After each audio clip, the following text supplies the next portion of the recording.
अच्छी और सच्ची खबरों में आज हम सबसे पहले बात मानसून की करेंगे, जिसने केरल में दस्तक दे दी है। मौसम विभाग की ओर से मानसून की केरल पहुंचने की घोषणा कर दी गई है। दक्षिण पश्चिम मानसून आमतौर पर 1 जून को केरल में दस्तक देता है, लेकिन इस बार 7 दिन की देरी से मानसून केरल में आया है। मौसम विभाग का अनुमान है कि 5 जुलाई तक मानसून देश के ज्यादातर हिस्सों को कवर कर लेगा और इस बार देश में मानसून सीजन में 96% बारिश हो सकती है। मानसून के पहुंचने की खबर के बीच चक्रवाती तूफान बिपरजॉय भी तेजी से आगे बढ़ रहा है, लिहाजा इसके मद्देनजर केरल के तिरुवनंतपुरम, कोल्लम, पट्टानमथिट्टा और आलपुझा जिलों में येलो अलर्ट घोषित कर दिया गया है।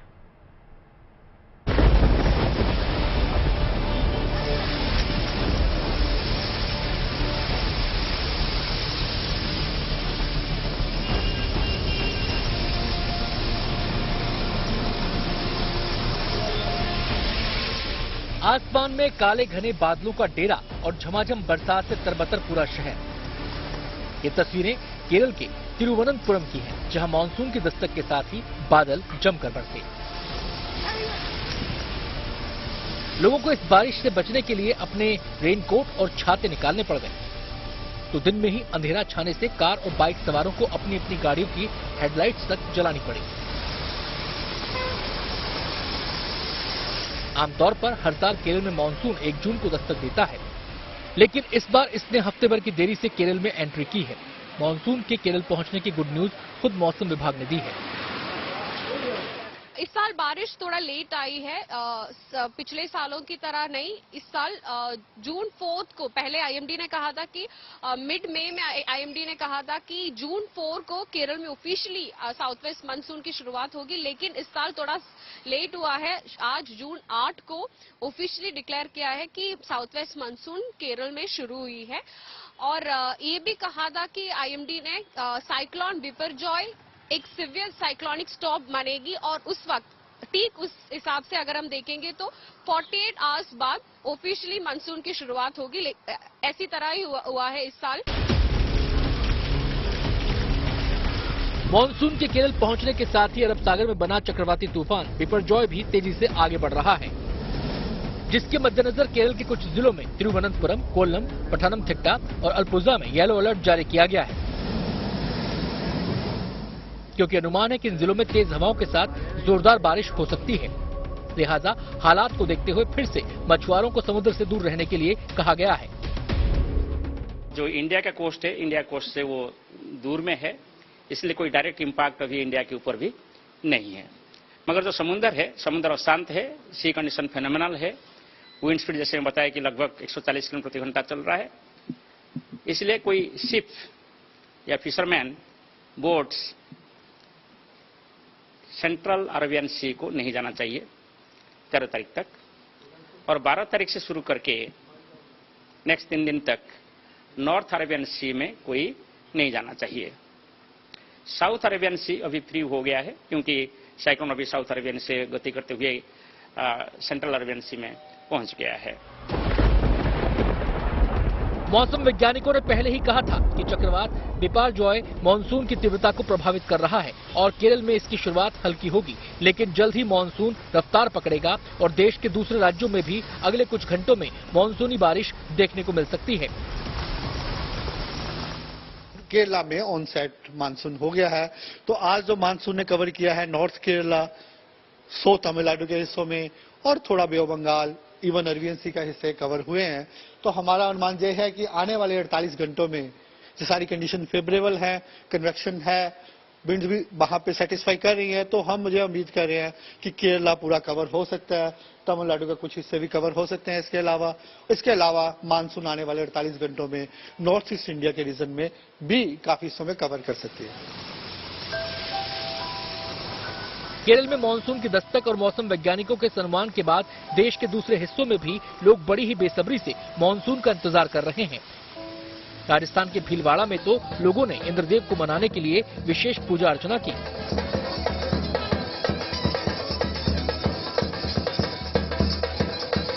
इस दौरान गाजे बाजे के साथ कोली समुदाय के लोग जोत और पानी से भरे कलश को अलग अलग मंदिरों में ले गए और ईश्वर से अच्छी बारिश के लिए प्रार्थना की।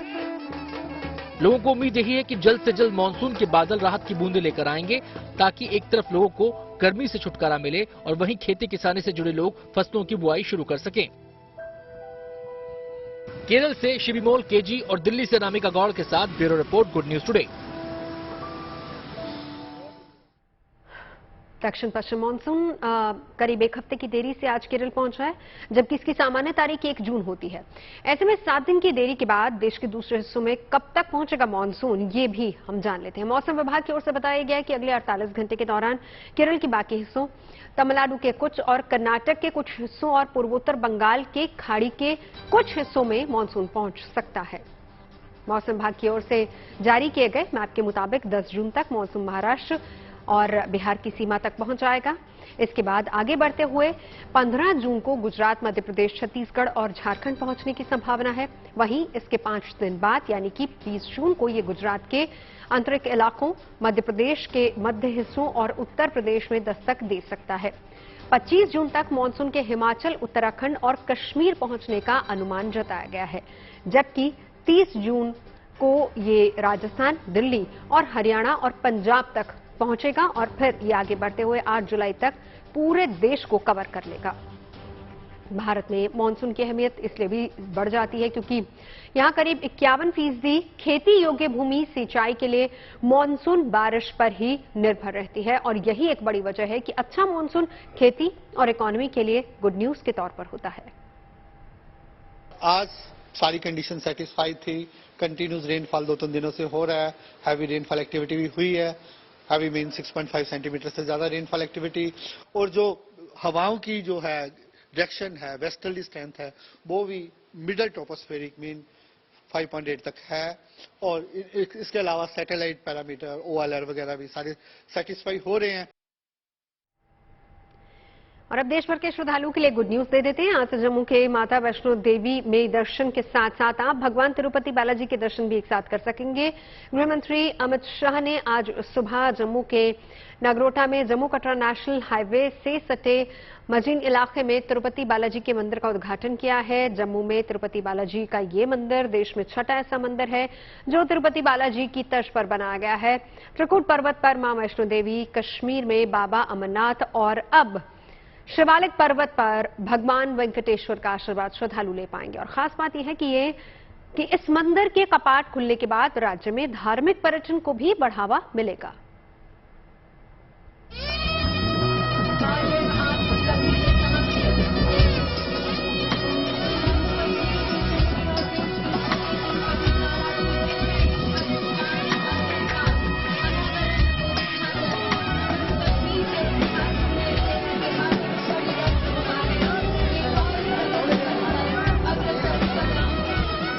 जैसे ही उपराज्यपाल मनोज सिन्हा ने शिलापट से पर्दा हटाया, वैसे ही तिरुपति बालाजी मंदिर के कपाट आज से श्रद्धालुओं के लिए खोल दिए गए।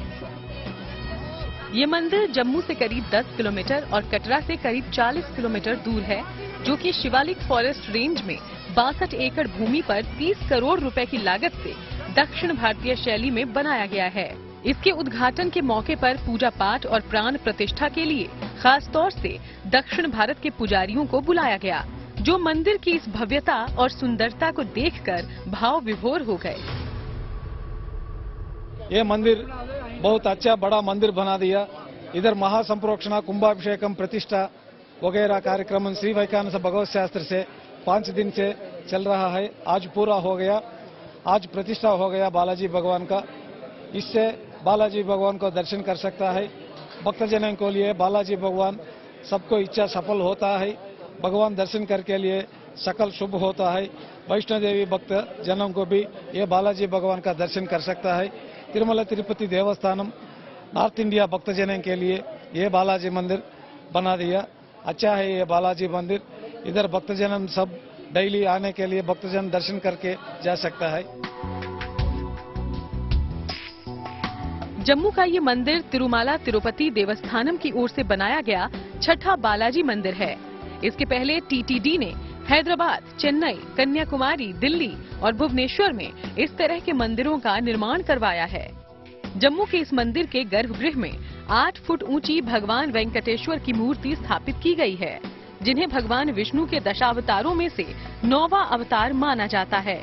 अच्छी बात यह है कि मां वैष्णो देवी और अमरनाथ यात्रा पर जाने वाले भक्त अब यहां तिरुपति बालाजी के दर्शन कर उनका भी आशीर्वाद ले पाएंगे। जम्मू कश्मीर और विशेष तौर पर जम्मू शहर के लिए आज एक ऐतिहासिक दिन है। जम्मू शहर से मात्र 10 किलोमीटर की दूरी पर श्री वेंकटेश्वरा स्वामी मंदिर का आज विधिवत तौर पर उद्घाटन किया गया। ये मंदिर बिल्कुल जो आंध्र प्रदेश में तिरुपति में जो मंदिर है उसी की प्रतिकृति है और एक भव्य मंदिर का निर्माण यहाँ पर जम्मू में भी अब तिरुमाला तिरुपति देवस्थानम ने करवाया है। 30 करोड़ की जो धनराशि है इस मंदिर को बनाने में लगी है और साथ ही में ये मंदिर जो है 62 एकड़ के प्लॉट पर बनाया गया है। इस जमीन को मुहैया जो है इस मंदिर के लिए जो जमीन है वो जम्मू कश्मीर प्रशासन ने मुहैया करवाई है और एक भव्य मंदिर का निर्माण यहां पर किया गया है। आप देख सकते हैं कि श्रद्धालु अब आना शुरू हो चुके हैं। मंदिर उद्घाटन के कार्यक्रम में गृह मंत्री अमित शाह वर्चुअल तरीके से जुड़े, जबकि उद्घाटन कार्यक्रम में उपराज्यपाल मनोज सिन्हा के साथ केंद्रीय मंत्री जी किशन रेड्डी और केंद्रीय मंत्री जितेंद्र सिंह मौजूद रहे। इस मौके पर मनोज सिन्हा ने कहा कि तिरुपति मंदिर के कपाट खुलने से राज्य में धार्मिक पर्यटन को और बढ़ावा मिलेगा। मंदिर बनकर के तैयार हो गया है, सबके लिए खुल भी गया है। तो मैं समझता हूँ उनके आशीर्वाद से जम्मू कश्मीर में शांति, खुशहाली, समृद्धि और विकास नई ऊंचाई को छूएगा। पहले ही से एक आध्यात्मिक घूम रही है। माता वैष्णो देवी, बाबा अमरनाथ, माता शारदा के बाद भगवान वेंकटेश्वर की भूमि से भी के नाम के लिए जानेंगे भी। जैसा अध्यक्ष जी ने घोषित भी किया, यहाँ एक वेद पाठशाला और एक अच्छा हेल्थ सेंटर भी ये लोग बनाएंगे। मैंने अपने वक्तव्य में भी कहा इससे रिलीजियस टूरिज्म को काफी बढ़ावा मिलेगा और जम्मू के विकास को एक नई ऊंचाई मिलेगी। हर साल बड़ी संख्या में देश के दूसरे हिस्सों से भक्त भगवान वेंकटेश्वर के दर्शन के लिए दक्षिण भारत का रुख करते हैं, लेकिन अब जम्मू में तिरुपति बालाजी मंदिर के कपाट खुलने के बाद भक्त भगवान वेंकटेश्वर के दर्शन आसानी से कर पाएंगे। बड़ी बात यह है कि जम्मू में इस मंदिर के खुलने से दुनिया भर में एक बार फिर कश्मीर से कन्याकुमारी तक भारत की एकता और आध्यात्मिक एकता का संदेश गया है। जम्मू से Sunil ji Bhatt, good news today. Jammu Tirupati Balaji मंदिर के कपाट खुलने के बाद भगवान वेंकटेश्वर के दर्शन के लिए बड़ी संख्या में श्रद्धालु पहुंचे। इस दौरान इन भक्तों के जोश और उत्साह में कोई कमी नजर नहीं आई। मेरे सहयोगी सुनील जी भट्ट ने वहां दर्शन और पूजन करने आए कुछ श्रद्धालुओं से बातचीत की। देख सकते हैं कि पहले ही दिन यहाँ पर जो श्रद्धालुओं की काफी भीड़ देखी जा सकती है। भारी संख्या में श्रद्धालु आए हैं भगवान बालाजी के दर्शनों के लिए। तो जम्मू कश्मीर को एक बहुत बड़ी सौगात मिली है और पहले ही दिन श्रद्धालुओं की अगर हम देखें तो भारी भीड़ देखी जा सकती है। काफी उत्सुक है यहाँ पर भक्तजन भगवान बालाजी के दर्शनों के लिए। हम सीधा यहाँ पर कुछ श्रद्धालुओं से बात करते हैं। आप बताइए, आपका नाम? रमा शर्मा। आप यहाँ जम्मू से ही हैं? जी हाँ, क्या लगता है, सपना एक जैसा लग रहा है कि भगवान बालाजी का मंदिर यहीं बन गया और आप दर्शनों के लिए आए हैं? बहुत प्राउड फील कर रहे हैं। हमारे जम्मू में भगवान पधारे हैं, खुद स्वयं पधारे हैं हमें दर्शन देने के लिए। ये हमारे पूरे जम्मू के लिए बहुत भाग्यशाली दिन है। मन में कितनी प्रसन्नता है कि यहाँ पर जम्मू में ही आप मंदिर बन गए? जिंदगी में पहली बार ऐसा हुआ है। बहुत आनंद आ रहा है इसका। आप पहले वहाँ आंध्र प्रदेश गए हैं भगवान बालाजी के दर्शन? पहले भी गया हूँ। अब दूरी कम हो गई? बहुत दूरी कम हो, घर में ही हो गया सब कुछ। स्थानीय महिलाएं यहाँ आई हैं, भजन कीर्तन कर रही हैं और काफी यहाँ पर हर्ष उल्लास और खुशी का माहौल है। हम इनसे बातचीत करते हैं। जी आप बताइए, आपका नाम? मेरा नाम नीलम शर्मा। आप यहीं जम्मू से ही हैं? हाँ जी, जम्मू से ही। आज मन में कितनी प्रसन्नता की अनुभूति हो रही है कि जम्मू शहर में ही भगवान बालाजी का मंदिर बन गया? ये बहुत खुशी हो रही है, हम बता नहीं सकते हैं कितनी खुशी हो रही है। बालाजी खुद जम्मू में आए हैं, हम तो उधर जा नहीं सकते थे, तो प्रभु ने हमें मौका दिया है। प्रसन्नता का अनुभव तो ये शब्दों में बयान ही नहीं कर सकते हम लोग, जितने हम लोग प्रसन्न हैं, क्योंकि ये अलग ही टाइप का एक मंदिर यहाँ पे बना है बालाजी का, जो जम्मू में ऐसा मंदिर नहीं है। वैसे तो जम्मू को बोलते हैं सिटी ऑफ टेम्पल्स, पर ये अलग तरह का एक मंदिर है और जम्मू वालों की ये खुशकिस्मती है कि ये मंदिर यहाँ पे बना हो और बिल्कुल जम्मू के सेंटर में बना है। जम्मू वाले आके यहाँ दर्शन करेंगे और शायद जो कभी साउथ का आर्किटेक्ट नहीं देख पाया वो यहाँ देखेगा आकर। आगे बढ़ते बाद गाजियाबाद नगर निगम के एक अद्भुत पहल की, जो शहर के राजनगर डिस्ट्रिक्ट सेंटर के पास मौजूद फ्लाईओवर के नीचे स्पोर्ट्स प्लाजा की शक्ल में सामने आया है। ये बेहतरीन प्रयास तब किए गए जब खेल और खिलाड़ियों को बढ़ावा देने के लिए प्लेग्राउंड यानी कि खेल के मैदान जैसी बुनियादी जरूरत भी रिहायशी इलाकों में मुहैया नहीं हो पा रही है। ज्यादातर शहरी इलाकों में बच्चों के पास शाम को खेलने की जगह नहीं बचती, जिसकी वजह से शहरी इलाकों में रहने वाले स्कूली बच्चों का आउटडोर गेम से पूरी तरह से मोहभंग होता जा रहा है। छोटे बड़े शहरों में खेल के मैदान नदारद होने की वजह से शारीरिक और मानसिक स्वास्थ्य को बेहतर बनाने वाले cricket, football, volleyball, badminton, hockey जैसे खेलों से जुड़ ही नहीं पाते हैं बच्चे, और इन खेलों के लिए मैदान या फिर खुली जगह के अभाव में बच्चे इंटरनेट या फिर मोबाइल गेम से ही अपना काम चला लेते हैं, जबकि उनके माता पिता चाहते हैं कि उनके बच्चे खेल के मैदान में जाएं और वहां पर जाकर खेलें, और जिससे उनका शारीरिक विकास भी अच्छा हो। अब इस समस्या को दूर करने और खेलों से जुड़ी गतिविधियों को बढ़ावा देने के लिए गाजियाबाद नगर निगम ने राजनगर इलाके में पड़ने वाले फ्लाईओवर को स्पोर्ट्स कॉम्प्लेक्स में तब्दील कर दिया है, जहां कुछ हफ्ते पहले तक राजनगर और उसके आसपास रहने वाले लोग कूड़ा करकट फेंका करते थे, अपनी गाड़ियां तक यहां पर पार्क कर दिया करते थे। गाजियाबाद के इस फ्लाईओवर के नीचे बने खेल परिसर को अभी पायलट प्रोजेक्ट के तौर पर बनाया गया है। अगर प्रशासन का ये प्रयोग सफल रहता है तो फिर उत्तर प्रदेश के दूसरे जिलों में भी ऐसे ही स्पोर्ट्स कॉम्प्लेक्स बनाने की योजना है। गाजियाबाद नगर निगम ने खेल गतिविधियों को आगे बढ़ाने के लिए एक शानदार पहल की है। मुंबई के सानपाड़ा फ्लाईओवर के नीचे बने स्पोर्ट्स कॉम्प्लेक्स से प्रभावित होकर अब गाजियाबाद के राजनगर फ्लाईओवर के नीचे बना है यूपी का पहला स्पोर्ट्स कॉम्प्लेक्स। ये स्पोर्ट्स कॉम्प्लेक्स 50 मीटर लंबा और 20 मीटर चौड़ा है। इसमें 3 स्पोर्ट्स कॉम्प्लेक्स कोर्ट बनाए गए हैं। पहला है बास्केटबॉल कोर्ट, फिर दूसरा है क्रिकेट कोर्ट और तीसरा है बैडमिंटन कोर्ट। कोशिश की गई है कि इस स्पोर्ट्स कॉम्प्लेक्स को काफी सुंदर बनाया जाए। इसके लिए यहाँ पे पिलर्स पे वॉल पेंटिंग की गई है। हमारे सामने है महेंद्र सिंह धोनी की वॉल पेंटिंग, कपिल देव की वॉल पेंटिंग और दूसरी तरफ है सचिन तेंदुलकर की वॉल पेंटिंग। बच्चों के खेलने के लिए भी खास ध्यान रखा गया है कि अगर बच्चे यहाँ पे खेलने आते हैं तो उनकी बॉल बाहर ना चली जाए। इसके लिए जमीन से लेके फ्लाईओवर तक प्लास्टिक की नेट लगाई गई है ताकि बॉल सड़क पे ना चली जाए। जो फ्लोर है उसको भी काफी अच्छा बनाया गया है ताकि बच्चे यहाँ पे खेलते खेलते फिसले ना। इस स्पोर्ट्स कॉम्प्लेक्स की खास बात यह है कि इसे यूपी का ये पहला स्पोर्ट्स कॉम्प्लेक्स है और पायलट प्रोजेक्ट की तरह इसे बनाया गया है। अगर ये प्रोजेक्ट सफल होता है तो यूपी के दूसरे जिलों में भी ऐसे ही स्पोर्ट्स कॉम्प्लेक्स फ्लाईओवर के नीचे बनाए जाएंगे ताकि बच्चे आसानी से खेल सके। आने वाले कुछ दिनों में इस स्पोर्ट्स कॉम्प्लेक्स को जनता के लिए खोल दिया जाएगा और बच्चे यहाँ आके खेल सकेंगे। कैमरा पर्सन अभिषेक के साथ अनामिका गौर, गुड न्यूज टुडे। 55 लाख रुपए की धनराशि और लगभग 1.5 महीने का वक्त लगाकर तैयार हुए गाजियाबाद के स्पोर्ट्स प्लाजा का शुभारंभ जल्दी हो सकता है, जिसके बाद खेल के मैदान के लिए तरस चुके बच्चों को खेलने के लिए सुविधाओं से भरी एक अच्छी जगह मिल जाएगी। हालांकि देश के किसी भी फ्लाईओवर या फिर ओवरब्रिज के नीचे इस तरह की स्पोर्ट्स कॉम्प्लेक्स पहली बार नहीं बना है, बल्कि इसकी शुरुआत पिछले साल नवी मुंबई में हुई थी। वहां सानपाड़ा इलाके में फ्लाईओवर के नीचे एक स्पोर्ट्स कॉम्प्लेक्स बनाया गया था। वहां भी क्रिकेट, बैडमिंटन, बास्केटबॉल खेलने की व्यवस्था है।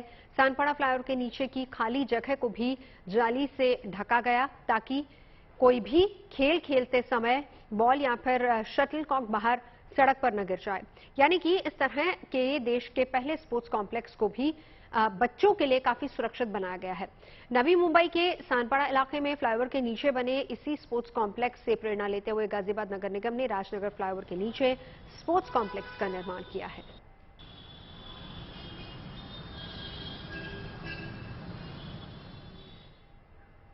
और गाजियाबाद के बाद दिल्ली में भी फ्लाईओवर्स की रंगत बदलने की योजना बनाई जा रही है। दिल्ली में इस वक्त 102 फ्लाईओवर चालू हालत में है।